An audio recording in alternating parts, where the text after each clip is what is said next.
Hello மக்களே, நான் தான் உங்களை ஆதரா மீனவன். இன்னைக்கு என்ன பார்க்க போறோம்னா சீவாரம் பார்க்க போறோம். பாருங்க, சீவாரம் நல்லா உயிரோட இருக்கான். அரபியில் பேர் தெரியல என்னன்னு. சரி, நேசர்னா பருத்தி வேலை மீன், எல்லா மீன் கிடக்கான். இதுக்கு அரபி பேர் தெரியல என்ன மீன்னு.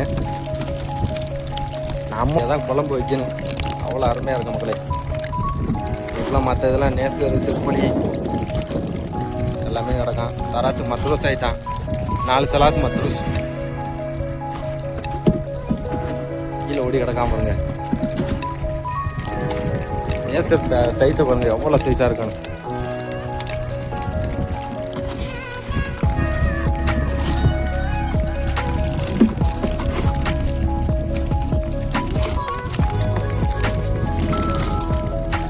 கீழே ஓடிட்டான். 4 ஐஸு, 4 பாக்ஸு மத்ரூஸ். அதை பாருங்க, சீவாரம், நேசர்னா பருத்தி வேலை மீன், எல்லா மீன் கிடக்கான். இதுக்கு அரபி பேர் தெரியல என்ன